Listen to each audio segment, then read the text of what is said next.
Mahogany, welcome to kaleidoscope of life. देखते ही देखते किटी होने वाली है 6 मंथ्स की और 6 मंथ्स पर हम करने वाले हैं इसका अन्नप्राशन। तो जैसे ही बेबी 6 मंथ्स का होता है तो आजकल डॉक्टर्स 6 मंथ तक वेट करने को बोलते हैं, उसके बाद ही उन्हें कुछ खिलाने को बोलते हैं। तो किटी भी 6 मंथ्स की होने वाली है, तो अन्नप्राशन का मुहूर्त जो हमने देखा है वो 10th और 11th को पड़ रहा है। तो हम जा रहे हैं किटी के लिए थोड़ी सी शॉपिंग करने, उसके लिए लेने कुछ चांदी का स्पून और बोल। हम खड़े चौड़ा रास्ता पर और यहीं आपको मिलेंगे बहुत सारे जूलर्स जो करते हैं चांदी में डील। तो ये काफ़ी पुराने जूलर्स हैं, यहाँ पर आपको जो भी मिलेगा वो काफ़ी रीज़नेबल रेट में मिलेगी। तो हमने लिया है इस शॉप से जिसका नाम है गोल्ड पैलेस। ये एकदम चौड़ा रास्ता के कॉर्नर पर है। तो हमने ख़रीद लिया अपनी एक बोल और स्पून का सेट और अब हम जा रहे हैं वापस घर पे। किटी चले घर। किटी पहली बार मार्केट आई है।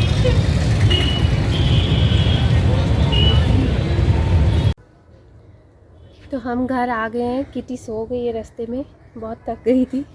अब हम मिलते हैं आपसे कल किटी के अन्नप्राशन पर।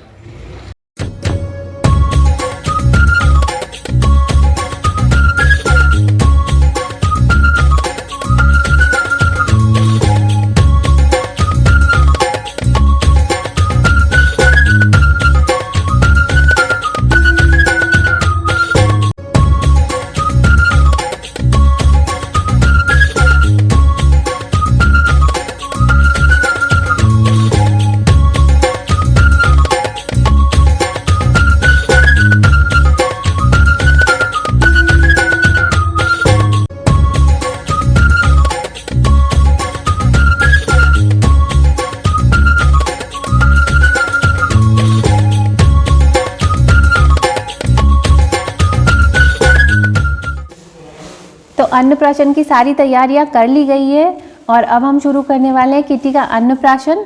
तो हमारे यहाँ पे बनाई जाती है खीर, जो कि काफ़ी बारीक चावल से बनाई जाती है। तो सबसे पहले हम चढ़ाएंगे उन्हें भगवान जी को, और फिर किटी को जब हम देते हैं या किसी भी बच्चे को हम देते हैं तो उसे छान कर छलनी से ही दिया जाता है, क्योंकि वह खा रहा होता है पहली बार। तो उसके लिए थोड़ी पतली ही रखनी पड़ती है खीर को। तो चलिए शुरू करते हैं किटी का अन्नप्राशन। हिंदू धर्म के अनुसार मनुष्य के जीवन के हर महत्वपूर्ण पड़ावों को 16 भागों में विभाजित किया है। इन 16 भागों को संस्कार का नाम दिया गया है, जिसे लोग पूर्ण विधि के साथ एक समारोह के रूप में आयोजित करते हैं। इन संस्कारों में से एक संस्कार अन्नप्राशन संस्कार भी है। इसमें शिशु को पारंपरिक विधियों के साथ पहली बार अनाज खिलाया जाता है। अन्नप्राशन से पहले तक एक शिशु केवल माँ के दूध पर ही निर्भर रहता है, इसीलिए इसे एक महत्वपूर्ण अवसर माना जाता है। अलग अलग राज्यों में इस संस्कार को अलग अलग नाम से बुलाया जाता है। सबसे पहले शिशु को अपनी माँ की गोद में बिठाया जाता है, उसे तिलक लगाकर माला पहनाई जाती है और उसके बाद घर के सबसे बड़े सदस्य द्वारा उसे खिलाई जाती है खीर।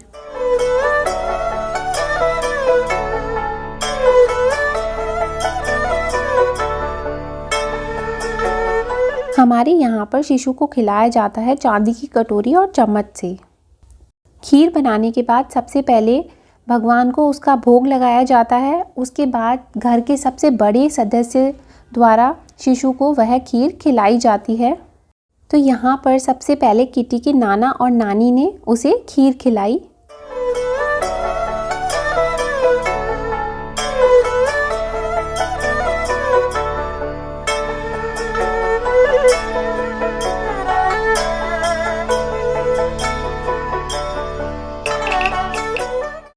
उसके बाद माँ द्वारा शिशु को खिलाया जाता है और उसके बाद एक एक करके घर के सभी सदस्य, चाहे बड़े हों या छोटे, सभी शिशु को खीर खिलाते हैं।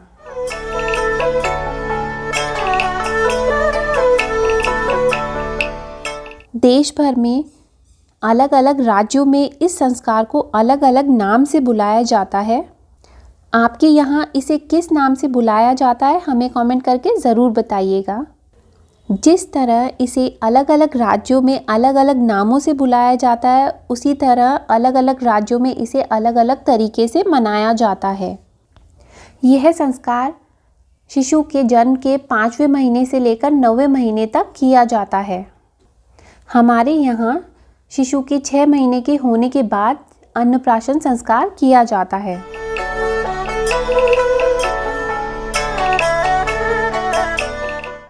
कुछ जगहों पर शिशु को पहली बार मामा की गोद में बिठाकर अन्न खिलाया जाता है।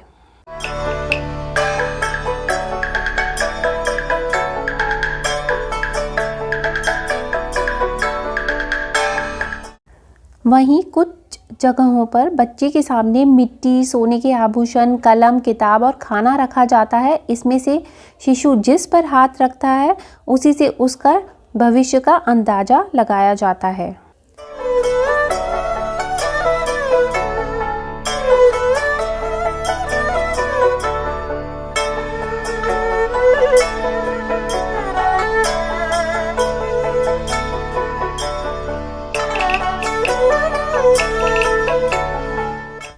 यह संस्कार शिशु के जन्म के 5वें महीने से लेकर 9वें महीने तक किया जाता है। हमारे यहाँ शिशु के 6 महीने के होने के बाद अन्नप्राशन संस्कार किया जाता है।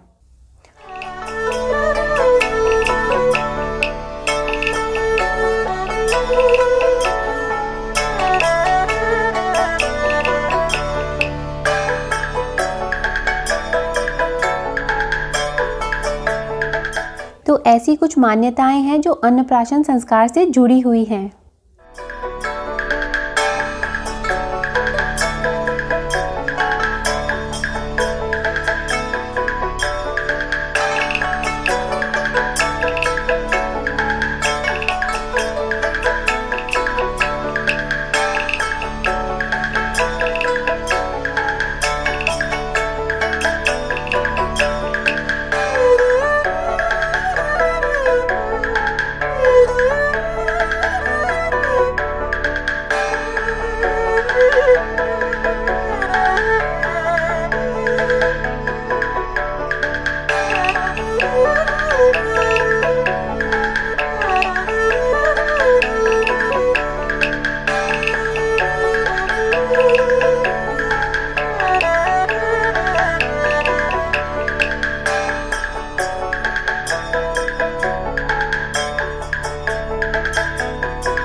तो हमारे यहाँ पे काफ़ी सिंपल तरीके से किया जाता है बच्चों का अन्नप्राशन। आपके यहाँ पे कैसे किया जाता है हमें ज़रूर कमेंट करके बताइएगा। हमें भी बहुत अच्छा लगेगा जानकर कि आपके यहाँ पे अन्नप्राशन बच्चों का कैसे किया जाता है। तो मिलते हैं आपसे नेक्स्ट वीडियो में, तब तक के लिए खमा गनी।